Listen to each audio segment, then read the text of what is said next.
afternoon, good evening. It depends where you are in the world. Welcome back to the channel. So in today's video, I want to talk about routine. Before I go ahead, 50% people watching on this channel have not subscribed. Now, if you like the content of this channel, please subscribe and also hit the notification button so that you don't miss out each time I post a new video. Back to the topic for today. In today's topic, I want to talk about routine. I know I have spoken about routine in my previous videos, but today it's quite different. First, let's understand what does routine means, especially for a child with autism. So routine is especially important for a child with autism because it provides a sense of predictability, safety, and control in a world that often feels overwhelming and confusing for them. So consistent routine helps reduce anxiety by allowing a child to know what to expect and when, which can make transition and daily tasks more manageable. A structured routine supports emotional regulation, improves focus and behavior, and can enhance learning by creating clear, repeatable patterns. For many children with autism, routines are not just comforting, they are essential for thriving. So the reason why I chose to talk about routine, my son is 12 years of age. He started secondary school last year, September. Now it's almost a year gone. When he started, I was the one who was taking him to school. I was the one dropping and picking. Then late December, I got a new job where I was not able to do that. So the father now started to be the one dropping him to school. And at the beginning, it was a little bit difficult for him, but I actually didn't understand. First, I thought that maybe the father have not established a good relationship. I didn't pay attention much on what was happening, but at some point, my son was not happy. And especially when we were trying to make him ready in the morning, we asking him to go and take a shower and everything. He would take longer time to dress, and he was always complaining, I'm not happy, I'm not happy. But when we asking him why you're not happy, he would say it's about daddy. When I wanted to hear more about daddy, he never said anything. As the time goes by, they both end up working together. The dad has been dropping him to school, pick and drop with no problem. So this week, I'm gonna be the one dropping him and pick. I thought I'm going to pick up from where I left it last year.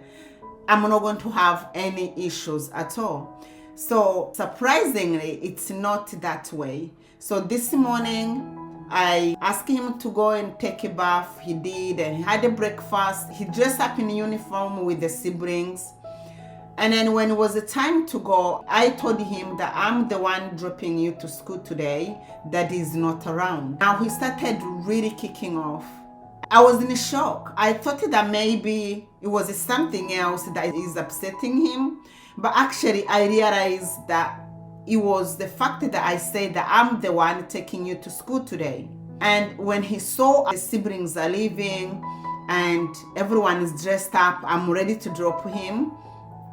And then he started saying he wants to stay home and he doesn't want to go to school. I thought that maybe it was a joke because I felt like at some point as a parent, when you know that something has been working well, he doesn't complain about school. So I didn't know why he said he wants to stay home. So in that minute, I put on my shoes and I put on action of wanting to close the door. He realized, okay, mommy's leaving, I better pick up my bag and go. So luckily, I managed to take him out of the house. As soon as we get outside, I opened the car, waiting for him to jump in the car and we start driving to school. He refused to go in the car. I didn't know what to do. So I started begging him. I said, well, we're running out of time. We need to start going. It's too late now. He said, no, I'm not going. I said, why? He's not telling me the reason why he doesn't want to go. So I had to call his dad. I said, well, he's refusing to go in a car. I don't know what to do. So we spent about 10 minutes standing outside. I'm trying to follow him to go and grab his hands. He's walking away. And as I can tell you, during that time, most parents are passing by, taking their children to school. And I'm just standing there begging him to get in a car so that we go to school. And I was not getting anywhere with that. I realized that actually we may end up not going to school. So I called his dad to speak with him, and what his dad said was something incredible that works. And I don't know why I didn't thought about it. So he started telling him that, okay, today you are going with your mom to school, and as soon as I come back from work, I'm going to take you for shopping. And he told him some of the favorite stuff that he like using in the house, that he's going to buy those things. And the negotiation continue until he gets to the car. He sat in the car, and then I started driving, going to school. When we get to school, before I could even finish packing properly, I'm ready to go and open his door. The boy have jumped out of the car. He's gone to school straight away. I was so happy about that. Then at the end of the day, here I am going to pick him up. He's realizing I'm the one coming to pick him up, and he's just standing. He didn't want to go in the car. What is happening today? I said, look, the gate is going to close soon, and the man who closes the gate was heading to close the gate. I said, we need to start going because we're going to be locked inside here. So somehow the man who works by the gate, he managed to speak with him, and he followed me. When he gets to the gate, he stood just in between the gate. You can imagine, like, the guy could not close the gate. I could not leave him behind. I don't want to drag my son ever. I just want him to do things accordingly, and I want to do things accordingly. So we started the negotiation again, and these are some of the techniques I started using. I realized that he's becoming really upset, and myself, I started talking to myself to calm down, really calm down to the lowest level. Especially when I was talking to him, I had to put my voice very low so that he realized that I'm not shouting, I'm not raising my voice, I'm not reacting to his behavior. I just want to work with him, and I understand. And another thing I did was to acknowledge that he wanted his daddy to pick him up. So we started talking about it. I told him, look, I'm sorry I didn't tell you that your dad coming to pick you up. Now it's me here, but let's try today. So we started more negotiation about how did I end up be the one dropping and picking him up. And also remember, children with autism, they don't like too much information. You have to keep it simple. So I tried to use a minimum language and precise, and make sure he understands what I was saying that moment.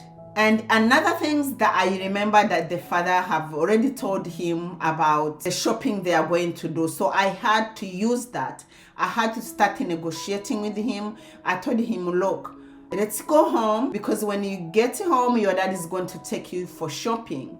So I gave him a choice. Do you want to go shopping or you don't want shopping? And I let him to decide. Also, another thing that I used that I know he likes the most was to tell him that I came with his phone. Normally when I'm picking him up, I don't want him to use the phone. I want him to talk to me, to tell him how the day has been, just trying to find out where things may be going well and things to improve and things like that. So now, because that was not going to happen, I used the phone. I told him, look, I've got your phone in a car. Once you get in the car, you're going to have it. So with that moment, I started seeing him making a move. So I walked in front of him.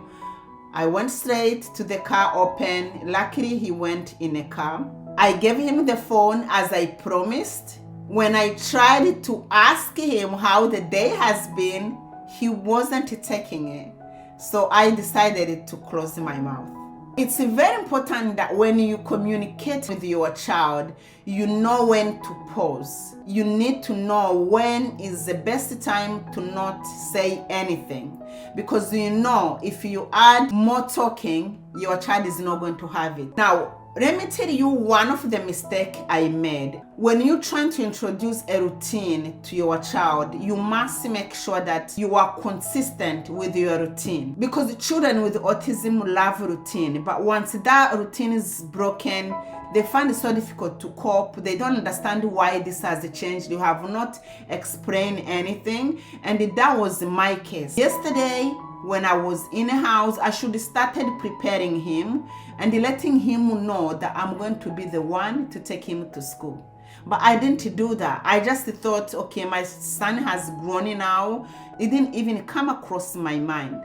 So that's one of mistake number one I did. Not to prepare him in advance and letting him know what was happening. And second thing was that as soon as he finished preparing in the morning, I just asked him to go with the siblings without preparing him and explaining him anything. So that was very wrong of me because I know that he has been doing well. I didn't know that I have to start all over again. So I want to encourage you that each time you feel like the routine that you've given to your child, at some point you're going to break it. It's not going to happen.